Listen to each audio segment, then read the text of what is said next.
యోనాతాను హృదయమును దావీదు హృదయముతో కలిసిపోయెను. యోనాతాను దావీదును తనకు ప్రాణ స్నేహితుడిగా భావించుకొని అతని ప్రేమించాను. దేవుని నామ స్తోత్రం కలుగునుగాక. మరి ఇక్కడ దావీదు ఏమన్నాడు? ఇక్కడ దావీదుతో సౌలు మాటలాడుట చాలించినప్పుడు యోనాతాను హృదయము దావీదు హృదయముతో కలిసిపోయెను. యోనాతాను దావీదును తన ప్రాణ స్నేహితునిగా భావించుకొని అతన్ని ప్రేమించాను. కాబట్టి ఇక్కడ వాక్యభాగ్యం చదివిస్తుందంటే యోనాతాను మరి తండ్రితో మాట్లాడుతున్న విధానాన్ని చూసి దావీదుని ఏం చేశాడంట? ఆయన ప్రాణంలో ఆయన ఎంతగానో అబ్బో ఎంత చక్కగా మాట్లాడుతున్నాడా దావీదు అని చెప్పి ఆయన మాటలకి ఆకర్షితుడైపోయాడంట. మరి అదే విధముగా మరి అక్కడ ఆకర్షితుడైపోయి ఏమంటున్నాడు? యోనాతాను హృదయము దావీదు హృదయముతో కలిసిపోయినంటే నాకున్న హృదయము దావీదు ఉన్న హృదయము ఒకటిగా ఉంది అంటున్నాడు ఇక్కడ. కాబట్టి ఆ హృదయం కూడా ఏ విధంగా మరి యోనాతాను ఆలోచించాడు, దావీదు యొక్క హృదయం కూడా అదే తీరుగా ఉందంట. కాబట్టి వాళ్ళ హృదయం ఒకరితో కలిసి పోయింది. కాబట్టి దావీదు తన ప్రాణ స్నేహితునిగా భావించుకొని అతనిని ప్రేమించాను. అంటే ఈ రోజుల్లో మనం ఏం చేస్తున్నామంటే మనకు అవకాశం బట్టి మనము మన కుటుంబం వారైనా సరే మరి తండ్రితో మరి సరిగ్గా ఉంటే మరి నాతో సరిగ్గా లేదనుకో మరి ఇష్టపడరు కొంతమంది. ఎందుకంటే నా తండ్రితో బాగున్నాడు కదా, నాతో సరిగ్గా లేడు కదా, నేను ఎందుకు ప్రేమించాలి అని ఒక మనిషిగా మనం ఆలోచిస్తూ ఉంటాము. లేకపోతే కొడుకుతో ఒక స్నేహితుడిగా ఉన్నాం అనుకో, మనం తండ్రి ఏం చేస్తూ ఉంటాడంటే మనం ప్రేమించాలా ఇతన్ని అన్నట్టు ఆలోచిస్తూ ఉంటాడు. కానీ దావీదు సౌలు ఇక్కడ ఉన్న యోనాతాను ఏం చేశాడంటే దావీదు యొక్క హృదయాన్ని చూసి అబ్బా ఇటువంటి మంచివాడిని నేను స్నేహితుడిగా చేసుకుంటే నాకు ఏ ఇబ్బంది ఏ సమస్య కూడా వచ్చినా కానీ తప్పించడానికి నన్ను విడిపించడానికి నాకు ఉపయోగపడతాడని చెప్పి ఆలోచించాడంటే. ఎందుకంటే నా ఆలోచన అయితే ఏ విధముగా ఉన్నదో దావీదు యొక్క ఆలోచన కూడా అదే విధముగా ఉన్నదని చెప్పి ఏం చేస్తానంటే అతన్ని స్నేహితుడిగా భావించాడంట. మనము కూడా ఏం చేయాలంటే మరి పోయిన పునరుద్ధానం నుంచి ఈ పునరుద్ధానం వరకు కూడా మరి దేవాతి దేవుడు మరి ఎంతగానో మనల్ని కాచి కాపాడాడు. కాబట్టి మరి ఆరోగ్యకరమైన రెక్కల కింద మనం ఉంచాడు. కాబట్టి మరి ఆ దేవాతి దేవునితో మనము కూడా మరి ఏం చేయాలంటే సహవాసం చేసేవారిగా ఉండాలి. మనం ఏం చేస్తున్నామంటే ఆదివారం రాగానే ప్రతి ఒక్కరు కూడా ఏం చేస్తున్నామంటే మరి ఆ వంటలని ఈ వంటలని పెట్టుకొని మరి ఆ రోజే మనం లేట్ చేస్తున్న సమయం ఏం చేస్తున్నామంటే దొంగిలించేస్తున్నాం. అలా ఉండకూడదు. కానీ దేవుడి సమయాన్ని మనం దేవుడికి ఇచ్చి ఆయన స్నేహితుడిగా మనం ఆయనతో మన స్నేహం చేసి ఆయనతో మన స్నేహితుడిగా ఉన్నట్లయితే మన స్నేహితుడు మనకి ఏ విధంగా మనకి ఆపదలో ఏ విధంగా ఆదుకుంటాడో మరి ఆ దేవాతి దేవుడు కూడా మనకి ఏం చేస్తాడంటే మనకి కావాల్సినదన్నీ కూడా ఆ స్నేహితుడు ఇవ్వడానికి ఇష్టపడతాడు. అదే విధంగా మరి ఇందాక ఏమన్నాడు దావీదు ఏమన్నాడు? రాజు నాకు ఉత్తరం ఇచ్చును గాక అన్నాడు. దావీదు మరి రాజు ఉండి కూడా ఆయన రాజు నాకు ఉత్తరం ఇస్తాను. ఎందుకంటే నాకంటే రాజులకు రాజు ఆయన ప్రభువైన యేసుక్రీస్తు వారు ఉన్నారని సత్యాన్ని గ్రహించాడు. అదే విధముగా మరి దావీదు కూడా ఏ విధంగా రాజు తగ్గి ఇక్కడ యోనాతాను స్నేహితుడిగా మరి దావీదు ఏ విధంగా ప్రేమించాడో మనము కూడా ఆ దేవాతి దేవుని మనం ప్రేమించి ముందుకు సాగిపోవాలి అని దేవుని పేరిట మనవి చేస్తున్నాను. చిన్న వాక్యం మరి దేవుడి దీవించును గాక. ఆమేన్.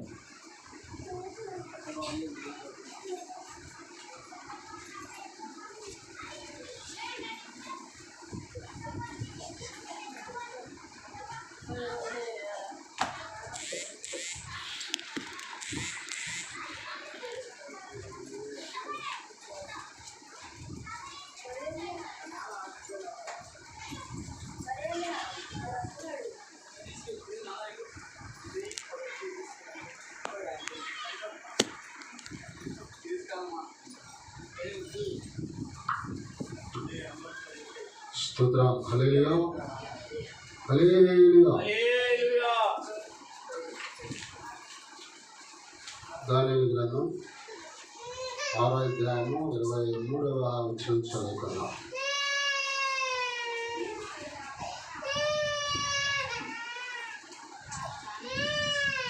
దానియేలు గ్రంథం 6వ అధ్యాయము 23వ వచ్చిన చదువుకున్నాం.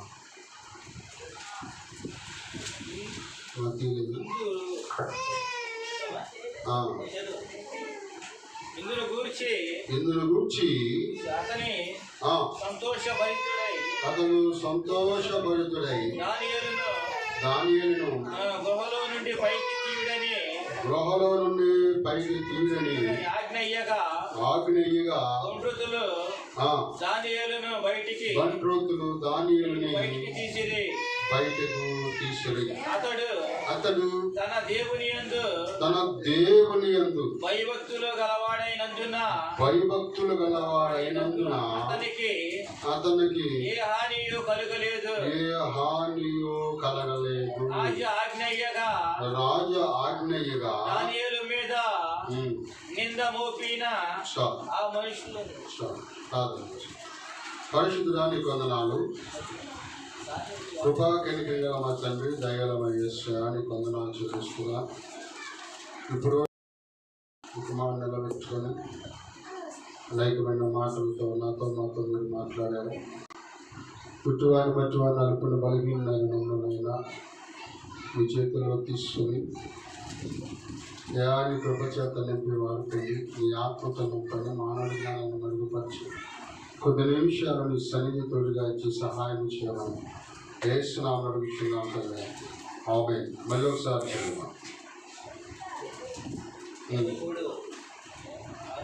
రాజు దీని గురించి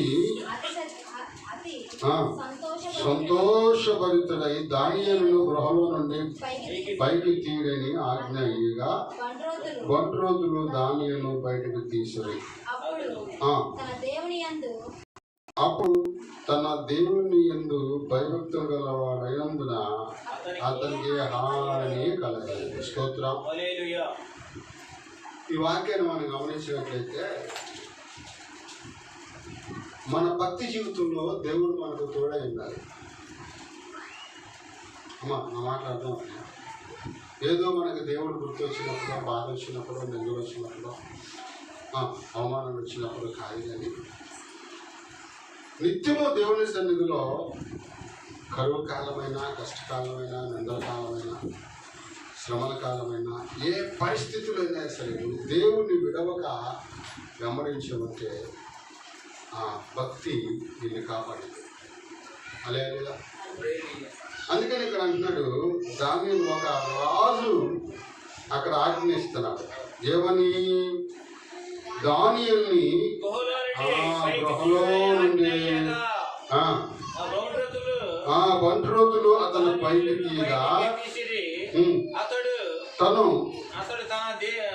తన దేవుని యందు భయభక్తులు గలవాడైనందున అతనికి హానియు కలుగలేదు. చూడండి, ఒక అన్యుడు సాక్ష్యం ఇస్తున్నాడు. ఎవరి గురించి? దానియేలు భక్తుల గురించి. అన్యుడు దేవుణ్ణి ఆరాధించడం తెలియదు, దేవుని ప్రేమించడం తెలియదు. తనకు తెలిసిందంతా ఏంటి అంటే తన మాట వినని వారిని చెప్పాలి, చంపేయటం, అగ్నిగుండాల్లో పడేయటం, ఇదే అతనికి. కానీ మన దేవుడు ఎలాంటి వాడు అంటే మనం చేసే భక్తి మనకు అడ్డుపడాలి. మనం చేసే భక్తి మన దేవుడు ఆపదలు మొక్కు వాడు కాదు. స్తోత్రమా. ఆపద వచ్చినప్పుడు అయ్యా దేవా అంటే కుదరదు. అన్నిటిలో మనం దేవుణ్ణి సేవించేవారిగా ఉండాలి. అందుకే రాజు అంటున్నాడు, ఇగో అతడు తన సేవించే దేవుడి యందు భయభక్తులు గలవాడైనందున అతనికి హాని. అంటే దానియేలు అంటే సింహాల గృహంలో క్షేమంగా ఉన్నాడు. సింహాల గృహంలో ఇప్పుడు దేని అతనికి ఏ హాని చేయలేదు. కారణం మనమైతే మనకు అటువంటి పరిస్థితి వచ్చింది అనుకోండి, ఏమవుతామంట? సింహాలకు అందకుండా ఏదైనా కిటికీ ఉందా, ఏదైనా ఉందా, ఎత్తగంట పాకి తప్పించుకుందామని స్తోత్రం. కానీ దానియేలు అంటే ఎలాంటి వాడంటే మహా మొండివాడు. స్తోత్రం. చూడండి, అదే అధ్యాయం 12వ వచనం 13వ వచనం చూద్దాం. 12, 13 వచనాలు. రాజు సముఖమునకు వచ్చి శాసన విషయమును బట్టి రాజా 30 దినముల వరకు నీకు తప్ప మరి ఏ దేవునికైనను మానవునికైనను ఎవడును ప్రార్థన చేయకూడదు ఎవడైనా చేసిన ఎడల వాడు సింహపు గుహలో పడవేయబడునని నీవు ఆజ్ఞ ఇయ్యలేదా అని మనవి చేయగా రాజు మాదీయుల యొక్కయు పద్ధతి ప్రకారం ఆ సంగతి ఎవరు చేయజాలరు నేను ఇంకా కింద వచ్చారు. అందుకు వారు చెరపట్టి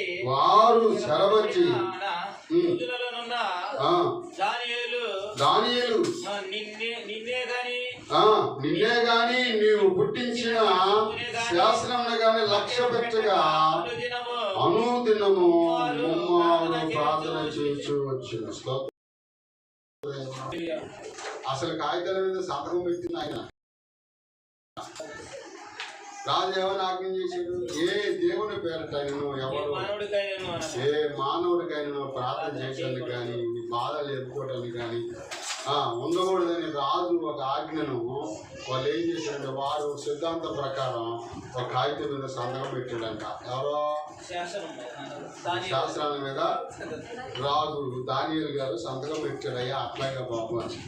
కానీ ఏం చేశాడంట? ఆజ్ఞను అతిక్రమించి ఏమైతుంది ఇది ప్రార్థన చేయకపోతే చెప్పాలి. ప్రార్థన నా జీవనాధారం. ఏంటది? నా ఊపిరి. చెప్పాలి. ప్రార్థన నా జీవనాధారం. ఎంతమంది ప్రార్థన చేస్తున్నారు రోజు తెల్లవారుజామున?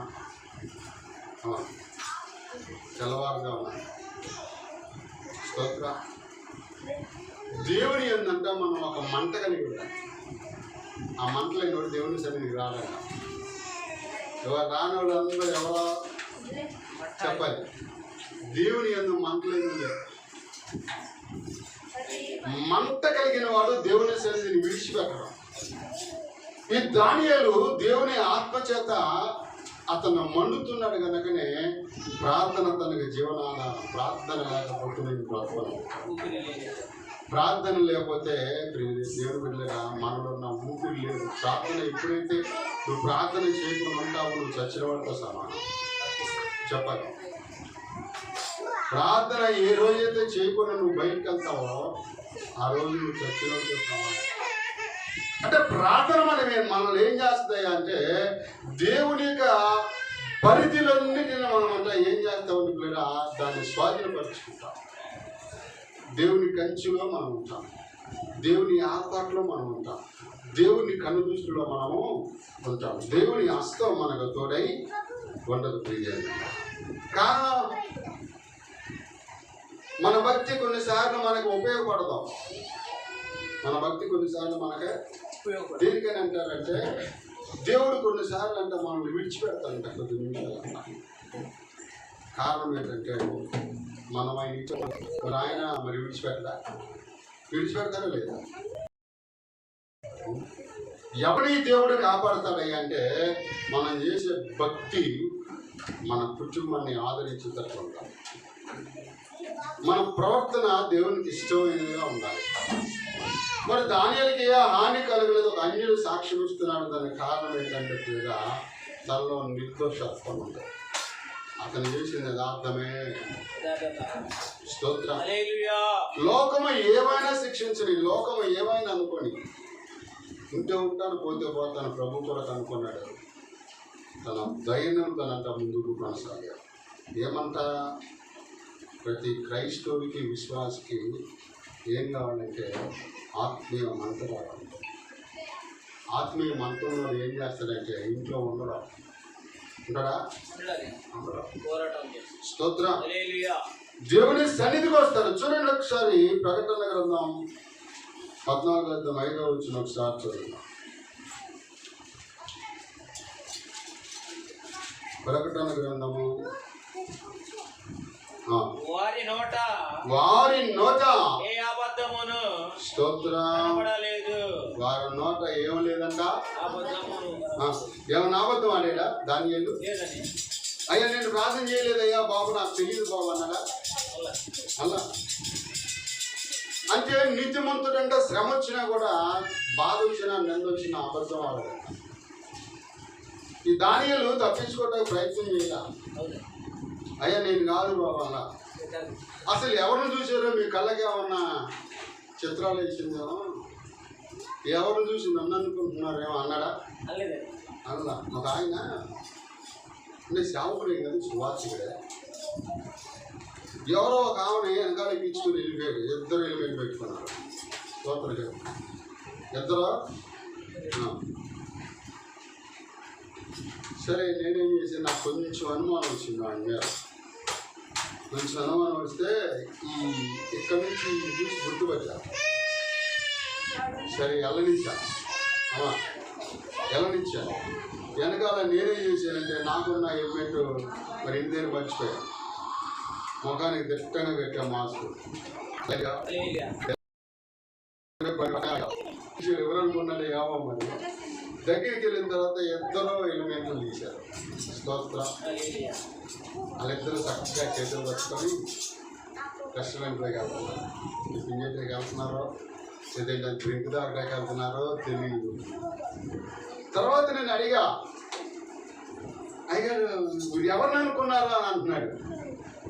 ఏనాడా నువ్వు ఎవరిని అనుకుంటున్నావో, ఎవరిని చూసి నేను అనుకుంటున్నావో, నేను అలాంటివి చేస్తానయ్యా అంటున్నాడు. స్తోత్రం.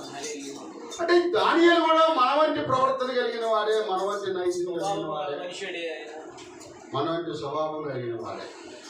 ఆయన కూడా ఎందుకు అతను అలా చేయలేకపోయాడు అని అంటే, దేవుని సన్నిధిలో నిర్దోషత్వం ఉంది అతనిలో. స్తోత్రం. బొంకేవాడు విశ్వాసంగా పనికిరాడు, సువార్త చెప్పడానికి కూడా పనికిరాడు. పాత నిబంధన కాలంలోనంట ఒక నియమం ఉండేది. వాక్యం చెప్పాలంటే అమ్మా, కంటులో పువ్వున్న వారైనా, శరీరానికి ఎక్కడైనా ఏదైనా మచ్చలున్నా, ఏంటి విపరీతమైన అవయవాలు ఉన్నా, విపరీతమైన అవయవాలు అంటే 5 ఏళ్ళు ఉన్నాయి, ఈ పక్కన ఇంకొక ఏళ్ళు వచ్చింది అనుకో, అది వాకింగ్ చెప్పడానికి పనికిరాడు, మర ఉద్యోగులు పనికిరాడు, కాలైనను చెయ్యను ఇరుగునోడు పనికిరాడు. స్తోత్రం. మరి ఎవరు కావాలి అని అంటే దేవుని చేతిలోనంట పవిత్రుడు కావాలి.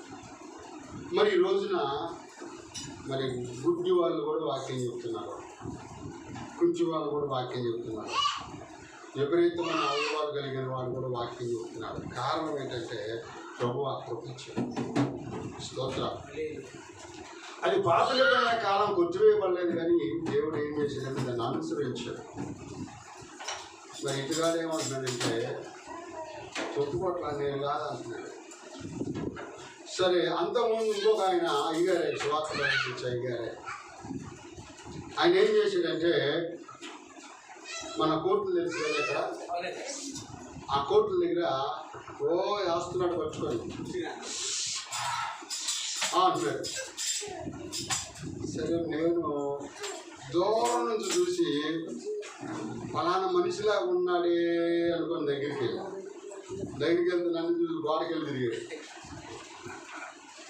సరే, నువ్వు ఎక్కడ దొరుకుతున్నావు అనుకొని ఇక్కడే సెంటర్లోని సైకిల్ వేసుకొని జమ్మని వెళ్తున్నాడు. సైకిల్కి అర్థంగా నిలబడ్డా.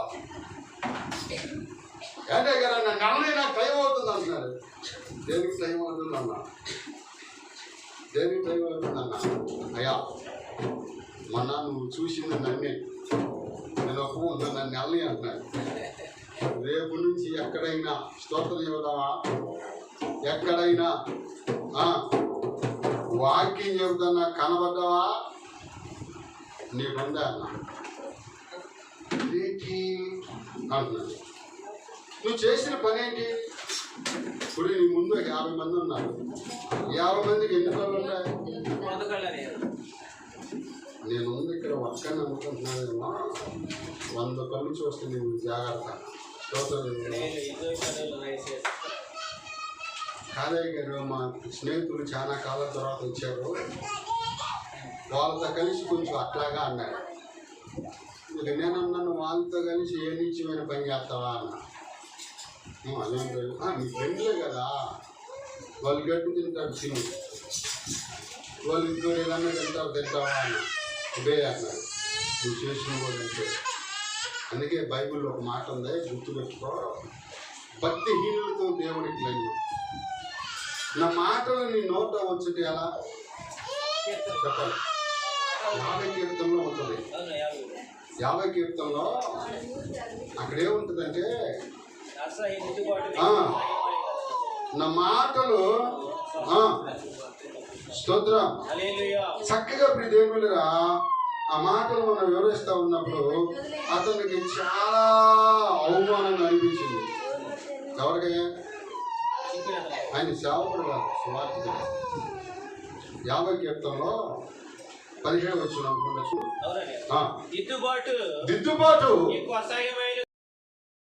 దిద్దుబాటు నీకు అసహాయము కదా,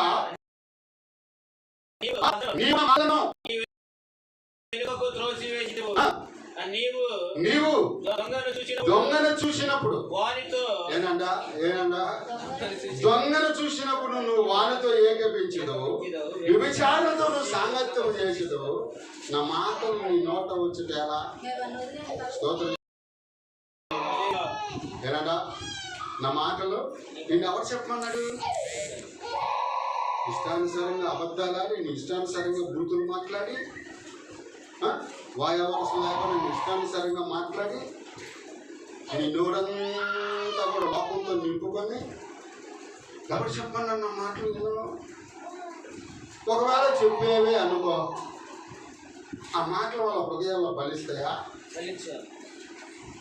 ఆ వాక్యం చూపిస్తే చేతులు పెట్టుకొని బడా బడా బడా బడా ఏడ్చేస్తున్నాడు.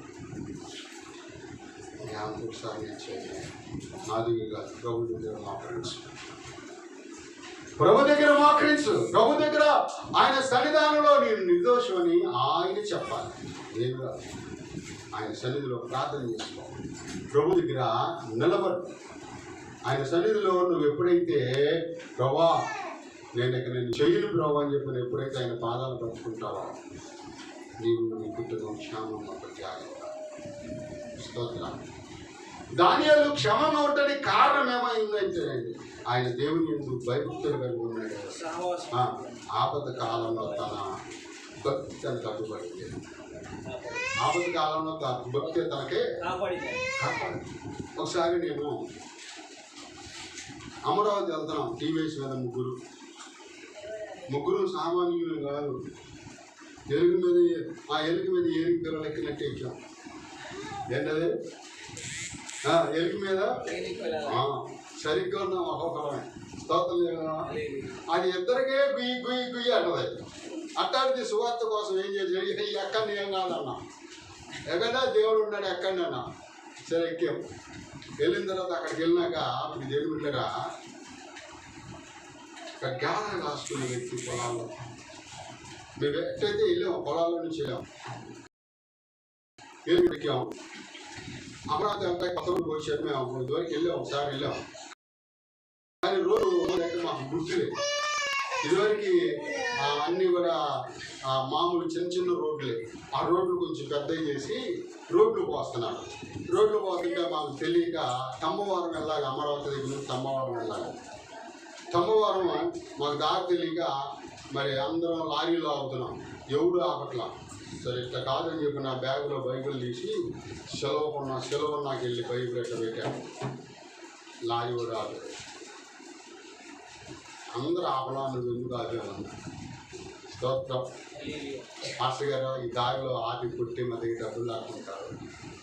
బైబిల్ చూసేలాగే పాస్టర్లు అనుకోని మేము ఆపాం. ఏం తయారు అమరావతి వెళ్ళాలయ్యా, ఈ లోపలికి వెళ్ళాను కదా. సరే అక్కడ రోడ్లు పోసారు. వర్షం పడిందంట. మామూలు ముగ్గురు ఎక్కాం కదా. ఆ ముగ్గురు ఎక్కినప్పుడు తార్ రోడ్లు అనుకున్నాం మేము. తార్ రోడ్డు అనుకుంటే దాంట్లో బండికి లైట్ లేదు. ఒకసారి సాక్ష్యం చెప్పాను. కొంత చెప్తాను మీకు. లైట్ ఆగిపోయినాకే దానికి బండికి ఏమో లైట్ లేదు. అట్లా మెల్లిగా వెళ్తున్నాం. మెల్లిగా వెళ్తుంటే వెనకాల ఆయన ఏం చేశాడు, మరి సీటింగ్ ఆయన కుదరలేదేమో అన్నాడు. ఆ మట్టి రోడ్లకి అట్టుంటుంది. ఇప్పుడు మామూలు ఒక్కడెళ్తేనే బురద మీద కొంచెం స్లిప్ అయితేనే పడతాము, జారుతాము కూడా తెలియదు. అలాంటిది ముగ్గురు ఎక్కాం, మాంతాలు పడిపోయాం. పడిపోయిన దగ్గర ఒక జానడు దూరమే సరే లేచి మాకు తెలీదు. సరే తెల్లారి ఆ నైట్ అక్కడ పడుకున్నాం, చర్చిలో పడుకున్నాం, వాక్యం అయిపోయింది. మళ్ళీ తెల్లారి ఉదయాన్నే ఆయన పాస్టర్ గారు టిఫిన్ తెప్పించాడు. టిఫిన్ చేసి బయలుదేరాం. మేము వచ్చేటప్పుడు అరే మనం పడింది ఇక్కడే అనుకుని అక్కడికి వెళ్ళాం, పడిన స్థలానికి వెళ్ళాం. వెళ్ళిన తర్వాత మేము అక్కడికి వెళ్తున్నప్పుడు పరిగెత్తుకొచ్చాడు, గాలం రాసుకున్నాయి. ఇక్కడేం పని అయ్యారు మీకు, రాత్రి చక్కగా వాక్యం చెప్పారు, సాక్ష్యాలు చెప్పారు, ఇటు వస్తున్నారు ఏంటి మీరు అన్నాడు. నీకేమైంది స్తోత్రం, కొద్ది గట్టిగా మాట్లాడుతూ నేను కూడా అక్కడ మాట్లాడతాను. ఆయన నీకేమైంది అన్నాడు. అదేంటంటే అయ్యారు అంటున్నాడు, దశమోహం కూడా అన్నాడు, అయ్యారు అంటున్నాడు. సరే అని చెప్పి వచ్చిన బాధ ఏంటి, మేము ఎక్కడికి వచ్చాము. అయ్యా మీరు ఎందుకు వచ్చారు చెప్పండి చెప్తాను. రాత్రి మేము ఇక్కడ పడ్డామన్నా. ముగ్గురు ఇక్కడ చూడు, మా బట్టలు చూడ తెల్ల బట్టలు, ముగ్గురికి మట్టి అనుకుంటారు. ఎప్పటిన అడుగులు మా చెప్పు అడుగులు అట్లాగే ఉన్నాయి. ఆయన పెద్ద రాయి తీసి ఊళ్ళు వేసాడు, జానడు ఎడమే ఊళ్ళు వేసాడు. ఆ రాయి పై ఇంకా మీకు అనుమానం తీరలేదని పెద్ద పక్కన పెద్ద 50 అడుగుల గడకర ఉంది. ఆ గడకర పెట్టుకుంటుంది, అతనే ఉంది. ఇది ఊబి, దేవుడు లక్ష్యం ఉన్నారు, ఊబిలో రాలేదన్నారు. సభలో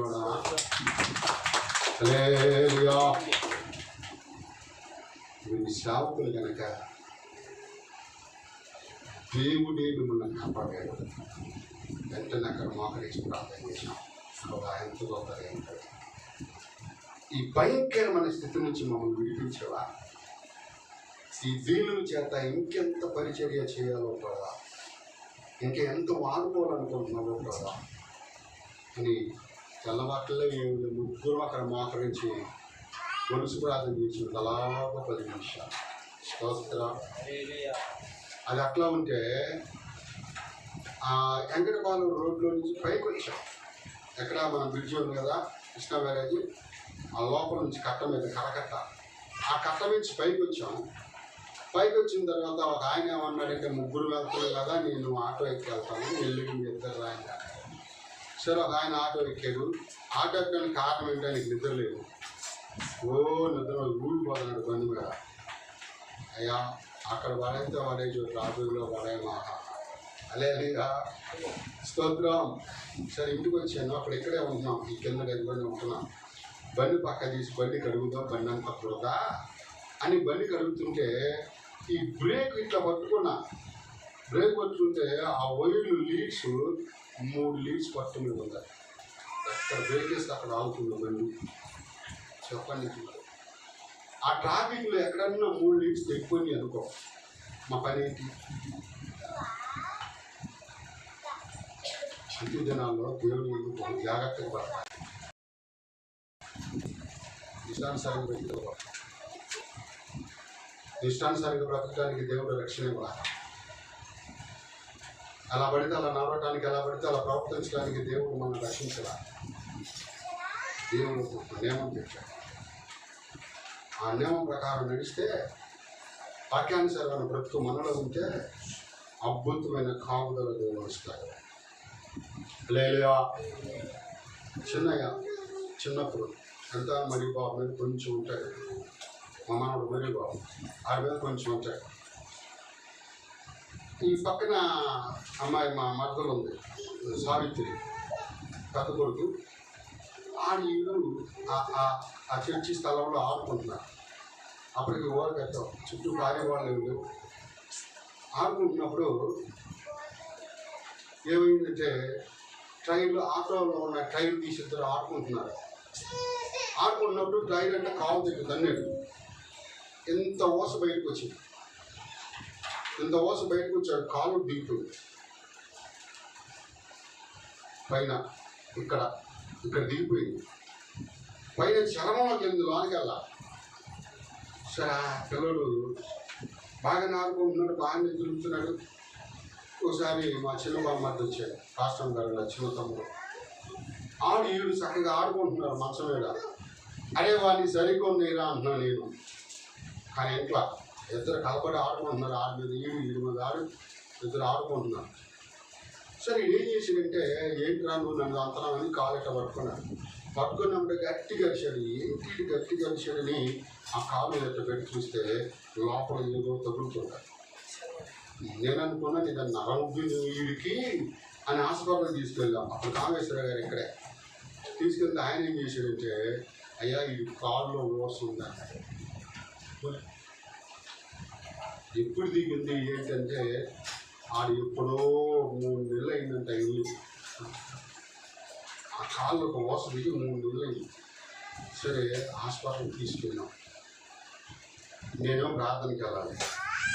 హాస్పిటల్లో అప్పుడు కొత్తగంజ హాస్పిటల్ కట్టాల, పాత గవర్నమెంట్ హాస్పిటల్. సరే గవర్నమెంట్ హాస్పిటల్కి తీసుకెళ్ళాం. 4 రోజులు ఉంచాం. పెద్ద డాక్టర్ గారు రావాలని పెద్ద డాక్టర్ గారు వచ్చి అన్నాడు, అమ్మా ఈ పిల్లవాడికి అవసరమైతే కాలు తీసేయాలి అన్నాడు. ఏనండి జాగ్రత్తగా ఏమన్నారు, ఆమె అయితే ఏడుతా ఉంది, అయ్యా చిన్న వయసులో కాలు తీసేస్తావా, ఈ సేవ చేస్తున్నానా ప్రభావ, మాకు ఇచ్చే బహుమానం ఇదేనా ప్రభావ అని ఏడ్చి ప్రార్థన చేస్తా ఉంది. సరే నాకు ఫోన్ చేసింది, అయ్యా ఇట్లా. అప్పుడు చిన్న ఫోన్, ఎంత పెద్ద ఫోన్ లేదు, చిన్న ఫోనే. నాకు ఫోన్ చేస్తే ఎవరి దగ్గర ఆమె నెంబర్ తెలియదుగా, కాగితం మీద రాసుకుంటే ఆయన ఎవరికైతే ఆయన ఫోన్ చేసి నేను పరిగెత్తుకుంటూ వెళ్ళాను. సరే ఏదైతే ఏంటంటే మరి అన్న స్కానింగ్ తీయండి ఏదన్నా, ఎక్స్రే తీయండి అన్న. ఎక్స్రే తీస్తే అది పైనే ఉందండి. అలే ఆ మోస బయటికి తీసి అన్నాడు, మీ ప్రార్థించే మీ దేవుడిని కొద్దిగా అడ్డుపడ్డాడు. స్తోత్రం. అదేంటయ్యా అంటే ఆ ఊస ఎలా దిగిందో అలాగే ఉంది. ఎక్కడ చర్మం పైన కూడా అది తుప్పుపట్ల. మేము అనుకున్నాము అది తుప్పు పడితే 3 నెలలు పైన అవుతుంది అడిగి కాల్లో దిగి లేదా. నాకు తెలిసి కానీ తెలివి కానీ అన్నదమ్ములకి కానీ అక్క చెల్లెలకి కానీ బంధువులకి కానీ ఎవరికి అన్యాయం చేశారు. ప్రతి ఒక్కడు మేలు కోరిన తీరుకొని వాళ్ళు స్తోత్రం. కానీ నాకైతే చాలామంది గోధులు తీసేవారు స్తోత్రం. ఏదేమైనా దేవునికి స్తోత్రం. ఎవరికైనా మనం బైబిల్ ఏం చెప్తుందంటే, నీకు చేతనైనంత వరకు నీకు సహాయం. స్తోత్రం. నువ్వెంతవరకు చేయాలో అంతవరకు చేయలేనప్పుడు నలకొండ ఉండు. చేయగలిగిన సహాయం చేయగలిగే దమ్ముని ఉన్నప్పుడు నీ మొహం సాగే. ఎన్ని డబ్బులు వందలో వేలలో లేదా లక్షల్లోనే. స్తోత్రం. మేలు చేయట దానిని పొందదగిన వాడికి మాత్రమే. స్తోత్రం. ఒక అబ్బాయి నా టైబుల్ వేస్తారు ఏమేస్తారు అన్నా, నాకు మీటింగ్ పెట్టుకుంటే అది డబ్బులు లేవన్నా, సామాన్ పెట్టాను. పేరు చెప్పాలి. రమేష్ గారు గోసన్న మినిస్ట్రీ. రమేష్ గారు, నేను, జడా జాన్ గారు. ఫస్ట్ రోజు మరి 2 రోజులు పెట్టాడు, 2 రోజుల మీటింగ్ పెట్టాడు. ఫస్ట్ రోజు నేను, జడా జాన్ గారు. సరే లాస్ట్ రోజు జాన్ మిస్టర్ గారు వచ్చాడు. సరే ఎంత మా కాంట్రాక్ట్ అంతా 3000. చిన్నయ్య నేను గుడ్డులా కష్టపడ్డా. స్టేజ్ వాళ్ళ లేచి వేస్తే 3000 ఎక్కువ వచ్చేసాడు. సరేలే గోసన్న గారి దగ్గరికి వెళ్ళి రమేష్ గారి దగ్గరికి వెళ్ళి, అయ్యా నాకు ఏమి లేదు, డబ్బులు తెచ్చుకున్నాడు.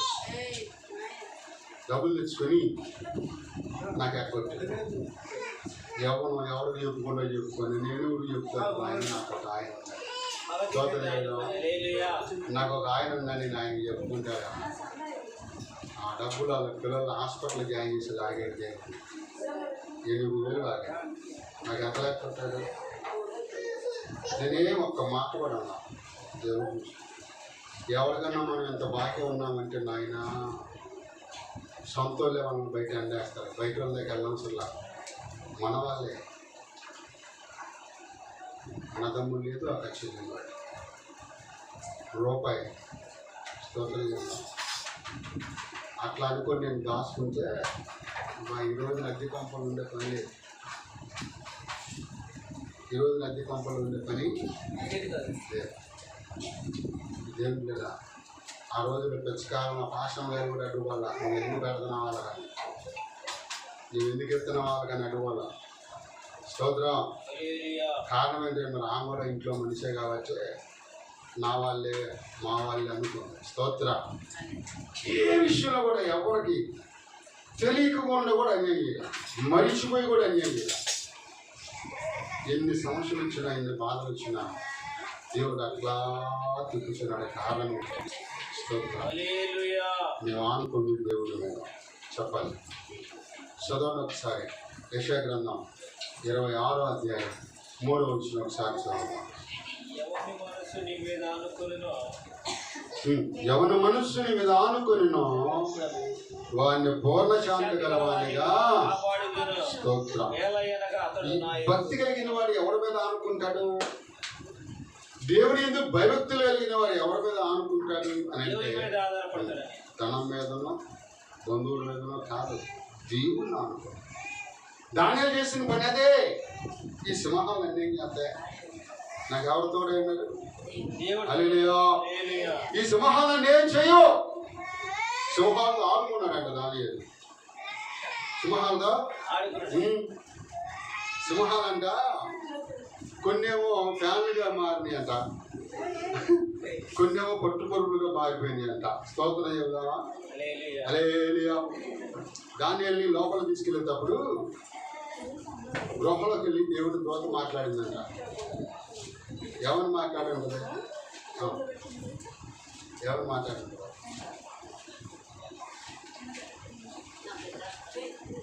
చెప్పండి, ఎవరు మాట్లాడండి? ఎప్పుడైతే దానియాలను పక్కన తీసుకొస్తుంటే దానియాలకి శ్రమ వస్తున్న సంగతి దేవుడు కనుక్కున్నాడంట. ఎవరు కనుక్కున్నాడు? అది కూడా దేవుడు ఎలా కనుక్కున్నాడు? చేసే ప్రార్థన ఆగిపోయింది. చేసే ప్రార్థన ఆగిపోతే నా సేవకుడు ప్రార్థన ఆగింది ఏంటో నీకు ఎందుకంటే తొమ్మిది చూస్తే దానియాల్ని లాక్కెళ్తున్నారు. లాక్కెళ్తుంటేనంటే దేవుడు అన్నాడంటే ఇమ్మీడియట్గా మీరు దానియాలు దగ్గరికి వెళ్ళండి అని అలా మీరు వెళ్ళండి అన్నాడంట. వెళ్ళండి అన్నప్పుడు వీళ్ళు ఎక్కడికి వెళ్తున్నారంట? దూతలో దానియాలు దగ్గరికి బలిగెళ్తున్నారంట. స్తోత్రం. ఎక్కడికి? ఎక్కడికి? అక్కడ కాదు. ఈ దానియాలకి సమస్య ఎక్కడ ఉందో అక్కడికి వెళ్ళండి.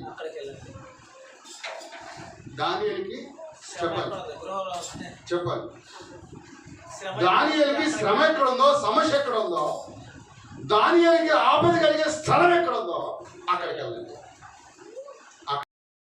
అక్కడికి వెళ్ళి ఒక్కసారి దానియాల గృహంలో ఎప్పుడైతే పడేస్తున్నారో అక్కడికి వెళ్ళి దూత నిలబడ్డప్పుడు ఒక్కసారి గ్రౌండ్ అని చేస్తాను అన్నాడంట. స్తోత్రం.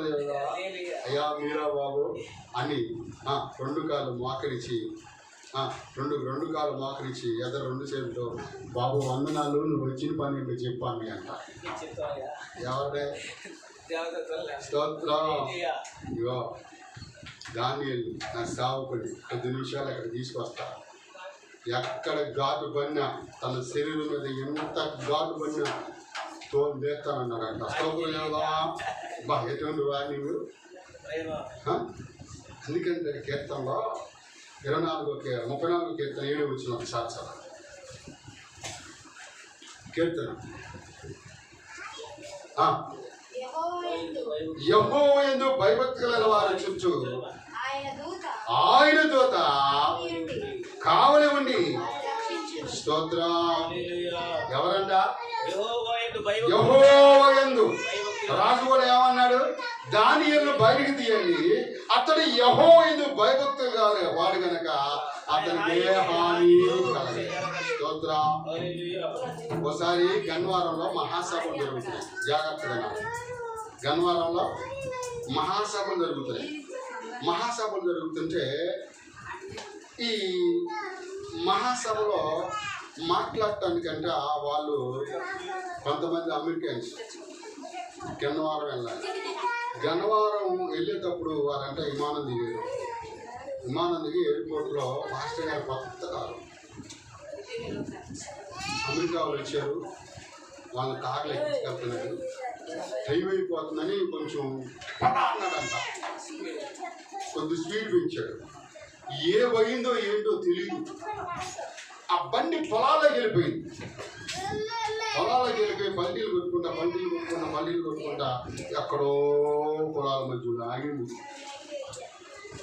కారు కొంచెం అక్కడక్కడ దెబ్బలు తగిలిన లోపల సేవకులకి ఎంత దెబ్బ కొడతారు. కారు ఇంజిన్ ఆగల, లోపల ఏసీ ఆగల. లోపల ఎంత గొప్ప దేవుడు మా దేవుడు లేదా? ఆయనలో నువ్వు ఎంత భక్తి తెచ్చుకుంటావు అంత కాపాడబడతావు. ఆపద కాలంలో భక్తి అడ్డుపడింది. నీ ధనం కాదు. కొంతమంది ధనం ఉందని, బలం ఉందని విరవీగుతారు.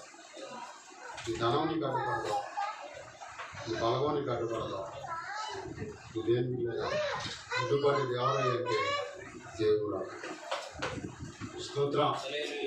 దేవుని సన్నిధానంలో ఆయన భయభక్తులు కలిగి ఉన్నట్లయితే దేవుడు సమస్తము చేయగలిగిన. ఒకసారి ఇసాక్ కంటే ముందు ఒక ఆడపిల్ల పుట్టి చనిపోయింది.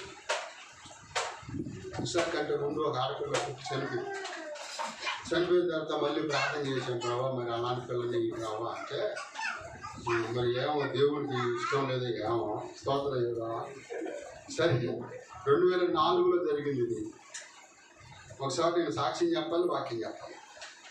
సరే అమ్మగారిని హాస్పిటల్లో వేసి వెళ్ళిపోయింది. మాకు మెల్లొస్తాయి సాయంత్రం అని మా నాన్న వచ్చారు. అమ్మ చనిపోయిందిగా. మరి మా అత్తగారు రావాలంటే మరి ఒక రోజంతా పెట్టింది ఆ ఊరు నుంచి రావాలంటే. ఇప్పుడు ఆటోలో ఉంది. ఇదివరకు ఆటోలో ఏదన్నా పాల బండి వస్తే గట్టుమూల దిగి అక్కడ నుంచి మదిరెళ్ళి బండి ఎక్కి నందిలో దిగి బస్సు ఎక్కి రావాలి. సరే ఆ రోజుల్లో ఫోన్లు కూడా లేవు. సరే మా నాన్న పెట్టి వెళ్ళాను. మా నాన్న పెట్టి వెళ్తే ఈ టయానికి పొద్దున్నే తీసుకెళ్ళాను. ఈ టయానికి తల్లిని బయటికి పంపించేశాను. ఆపరేషన్ కుదరదు. ఒకరు ఆపరేషన్ చేస్తే ఇద్దట్లో ఎవరో ఒకళ్ళు. ఎందుకని అంటే బిడ్డ అట్ట తిరిగింది. గుంటూరు గవర్నమెంట్ హాస్పిటల్కి తీసుకెళ్ళండి మా వాళ్ళ అలా. మరి ప్రైవేట్ హాస్పిటల్ తీసుకెళ్ళాలంటే 20,000 కావాలి. వీటి తల్లిన 20 ఉన్న దగ్గర. సరే ఏమైతే ఉందని చెప్పి వదిలేసి వచ్చేసారు. మా నాన్న వచ్చారు. ప్రార్థన చేస్తాను వచ్చి, ప్రభా ఈ చిత్తమైన ప్రభావం ప్రార్థన చేస్తున్నాను. ఒకవేళ సుఖమైన ప్రశ్న నాకు ఇచ్చి తల్లి బిడ్డ క్షేమంగా ఉంటే ఆ బిడ్డ నీ సేవకిస్తారు ప్రభా అన్న. ఎప్పుడైతే అట్లా ప్రార్థన చేసిన ఎన్నిపల్లి కనబడింది. లేదా వెండి ఆశకర్తని ఎన్నిపల్లి కనబడిన వెంటనే ప్రార్థన చేస్తా ఉన్నా, ప్రభా జ్ఞాపకం చూసుకోవాలని ప్రార్థన చేస్తున్నా. 1:30కి తలుపులు వేసాను. 4 వరకు తలుపు తీయా. 4:30కి వచ్చాడు మా నాన్న తలుపు వాడుతాడు. పక్కన బెడ్రోళ్ళకి అభిజోపు వచ్చాడంట. చూస్తా ఉన్నాడు మా అబ్బాయి దగ్గరికి. స్తోత్రం. అప్పుడు ఫోన్లు లేవు, ఏమి లేవు. ఇదేమిగా ఆ ఫోన్ ఉన్న చిన్న ఫోన్ ఉన్నా కూడా చిడిపోయింది. 4 రోజులు పనిచేసిన తర్వాత లేదు. సరే మా నాన్న వచ్చేది ప్రార్థన చేసుకుంటున్నా. నాన్న ఏంటన్నా మా పిల్లవాడు రా ఎలాగా. ఈ ప్రార్థన ఏమైంది? దానియేలు ప్రార్థన ఏమైందంటే దానియేలు సింహాల గృహం నుంచి విడిపించింది. స్తోత్రం. మన ప్రార్థన, మన భక్తి మన శ్రమకి మన కష్టానికి అడ్డుపడాలి. దేవుడంటే సామాన్యుడు అనుకుంటున్నాడా? దేవుడిని నిన్ను ఆశీర్వదించటము ఆరోగ్యం ఇవ్వటం కాదు, కావుతాడు కూడా ఇస్తాడు ఆయన. దేవుడు ఆరోగ్యం ఇచ్చేవాడు ఎప్పుడయ్యా అంటే ఆయన సన్నిధిలో మనము భయం కలిగి ఉండాలి, భక్తి కలిగి ఉండాలి. కొంతమందికి భయం ఉంటే భక్తి ఉండదు, భక్తి ఉంటే భయం. అలేయా భక్తి అయితే ఉంటుంది, భయం అయితే ఆయన ఏముందిలో ఎవరు చూస్తున్నారు అనుకుంటారంటే అప్పుడే స్తోత్రం చెబుతావాలి. నేను ఒక ఆయన ఉన్నాడు చూశాను, స్తోత్రం చెబుతావాలి, ఆయన చూస్తాను. ధాన్యాలు చూడలే దేవుడు, చూడలేదా? మరి లాక్కెళ్తున్నప్పుడయ్యా నేను కాదయ్యా ఇదిగో నా పక్కనోడయ్యా అన్నాడా? అన్నా ఎవరి మీద నెట్టేయలేదు ఆయన. సరే ఏదైంది ఏం వెళ్దాం పదా అన్నారు.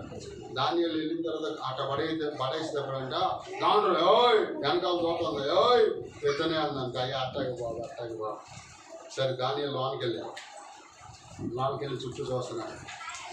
చుట్టూ చూసి కింద చూసాడంట, 2 సింహాల తోకలతో మొత్తం చేసిందంట. స్తోత్రం లేదా? 2 తోకలతో శుభ్రం చేస్తే పైన చూస్తున్నాడంట, నాయన గృహలో ఎత్తసగొంది ఏంటి బాబు అని. మిగతా వచ్చాక తోకలతో గాలి చిరుకుని బాబాయ్ స్తోత్రం చేయడం. తోకలు ఊపుతున్నప్పుడు ధాన్యాలకి చల్లగా గాలి వేసింది. ఆ చల్లటి గాలి కంట ఏం చేసిందంటే పిల్లరా నిద్ర వస్తుందని చెప్పి అన్నాడంట. మిగతా సింహాలు వచ్చి పరుగులా కొడుకుంటే సింహాలు మీద కొడుకోవాలి. ఈ లోన్ వేసినాడు శివుడికి పెట్టుకుని వెళ్తాడంట, బాబోయ్ నన్ను కాపాడండి అని ఆయన అడుగుతాడేమో. స్తోత్రం కదా? హల్లెలూయా. ఆ కాపాడే అవకాశం ఎప్పటికీ పడితే ఆయన పెద్దగా నువ్వు మారాలి, భయభక్తులు కలిగి ఉండాలి, ఆయన మార్గంలో ఉన్నావు. నడిచినప్పుడు వాక్యానుసారమైన ప్రవర్తన మనలో ఉన్నప్పుడు దేవుడు అడ్డుపడతాడు. నాకు అలాగా ఎన్నోసార్లు దేవుడు అడ్డుపడతాడు. చెప్పుకుంటూ పోతే గోళ్ళు ఉంటాయి. స్తోత్రం హల్లెలూయా. మరి మన పిల్లల విషయంలో కూడా దేవుడు, కమల పిల్లల విషయంలో, చంద్రుడి విషయంలో కూడా దేవుడు కార్యం చేశాడు. మరి అప్పుడు అంతకుముందు అమ్మగారికి ఆపరేషన్ జరిగేటప్పుడు కూడా మరి దేవుడు అద్భుతమైన కార్యం చేశాడు.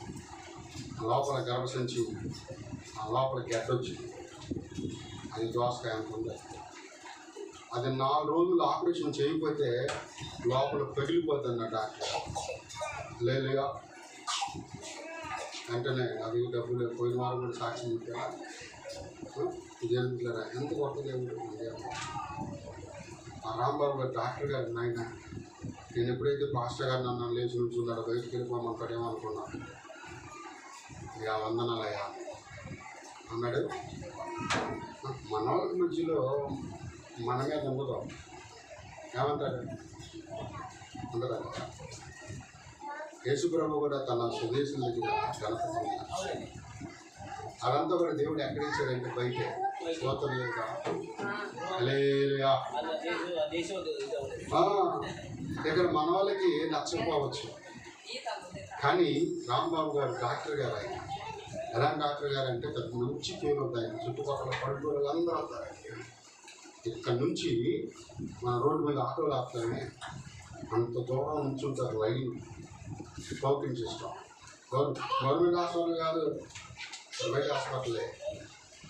ఆ డాక్టర్ గారు బయట లేచి వందనాలయ్యా నేను లేచి నుంచుంటే నువ్వు బుక్స్ అయ్యా అంటున్నాను. ఎక్కడ 22,000 27,000 వేసాడు బిల్లు. మొత్తం తగ్గించి 16,000 వేసాడు. స్తోత్రం. సాధన చేసుకొని మళ్ళీ నా చేతిలో 1000 రూపాయలు కాను పెట్టి, అయ్యా ఎందుకయ్యా నీకు సేవకులా, నాకు పెట్టుబడి ఇవ్వండి లాభం ఉంటాను. స్తోత్రం. కారణం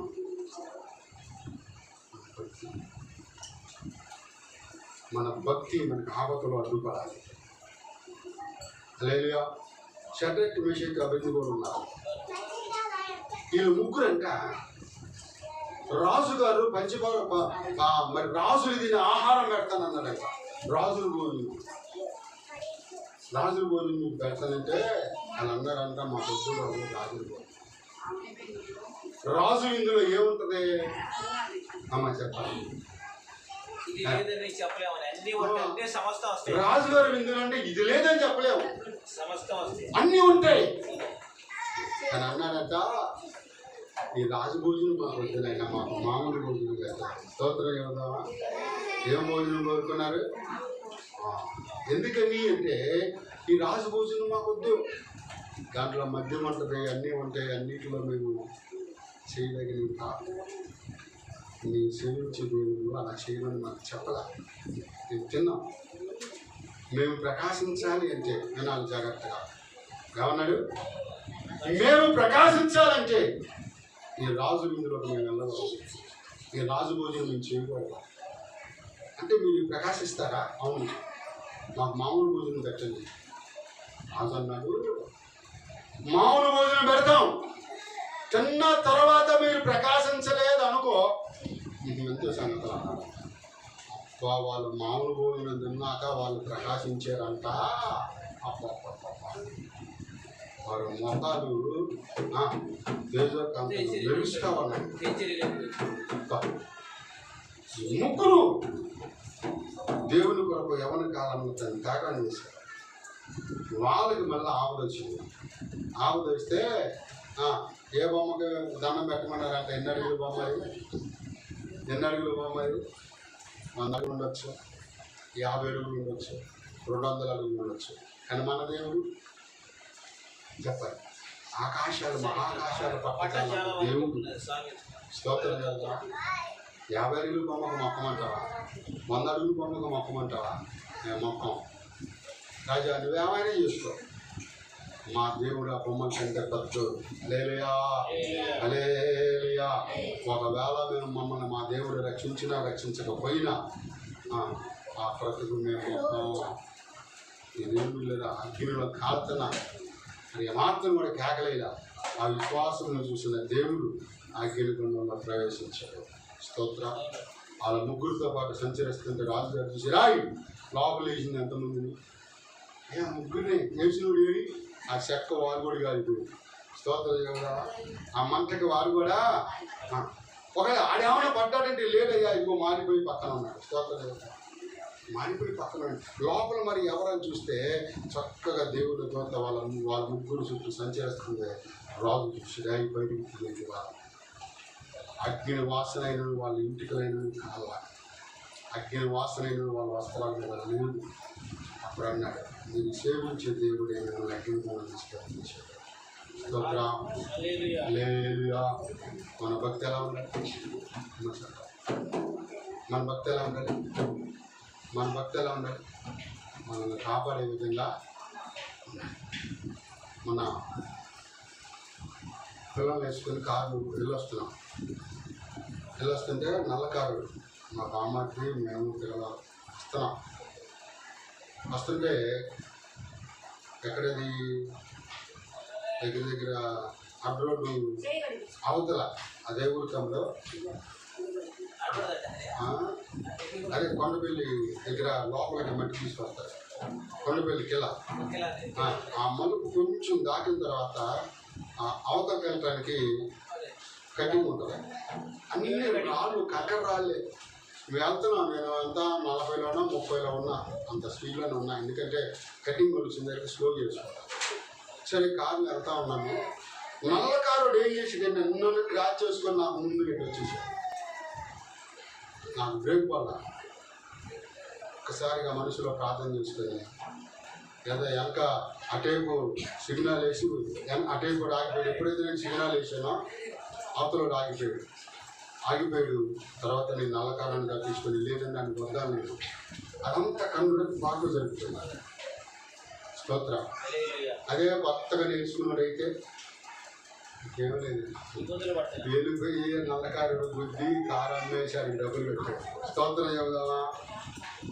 లేదా ఆపద కాలంలో మనం భక్తి అడ్డుపడాలంటే వాక్యానుసారమైన ప్రవర్తన, ఆ నడక, ఆ చూపు, ఆ క్రియలు మనలో ఉండాలి. అది లేనప్పుడు సైతం ఏం చేస్తాడంట? ఏం చేస్తాడు? ఆడుకుంటాడంట మొత్తం. స్తోత్రం కదా. ఎట్లా ఆడుకుంటాడు? ఆడుగు ఎగోరైన ఎట్లంటే ఎక్కడ పడతాం కూడా. దేవుడు కాపుదల మనకు కావాలి అంటే భక్తిగత అబ్రహాం కూడా భక్తి కాపాడుకున్నాడు. అబ్రహాముని తన కుమారుని అడిగినప్పుడు ఇవ్వడానికి ఇష్టపడ్డాడు. తేడా అక్కడికి వెళ్ళిన తర్వాత ఏం జరిగింది అంటే ఆదికాండం 22:13 ఒకసారి చదవండి, ప్రార్థన చేసుకున్నాం. ఆదికాండం 22:13 ఒకసారి అప్పుడు అబ్రహాము కనులెత్తి చూచినప్పుడు ఆ పొదలో కొమ్మలు తగులుకొని ఉన్న ఒక పొట్టేలు వెనుక తట్టున కనబడిన అబ్రహాము వెళ్ళి ఆ పొట్టేలును తన కుమారునికి పెట్టి దహన బలిగా అర్పించాడు.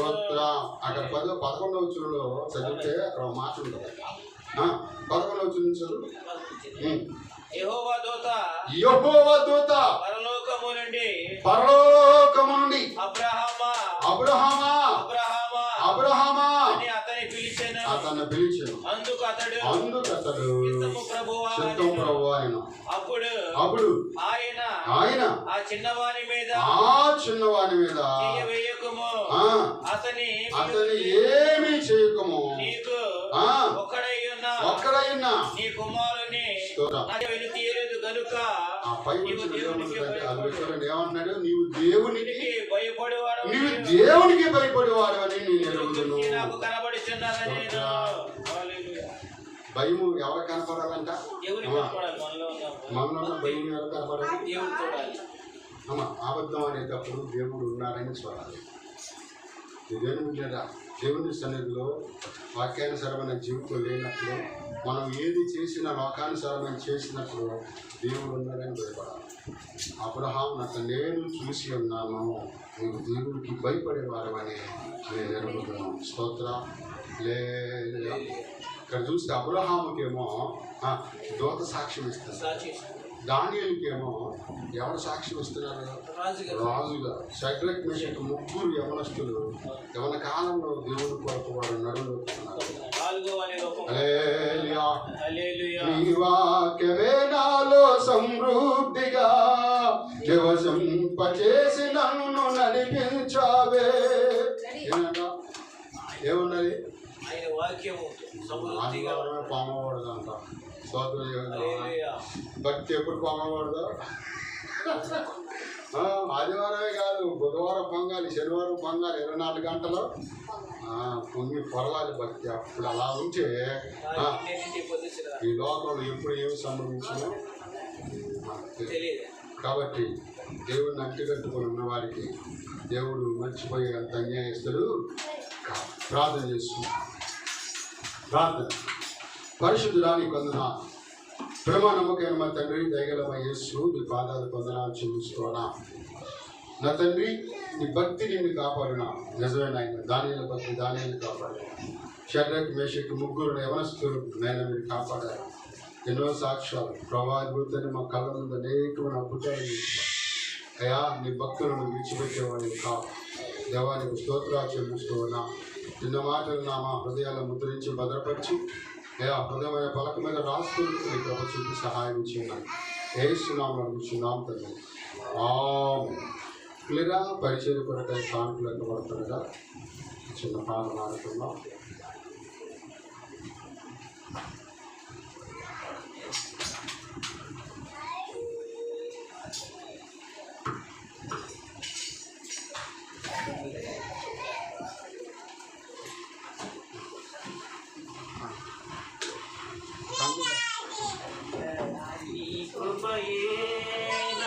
బ్రతికించినది ఇంతకాలము సజీవము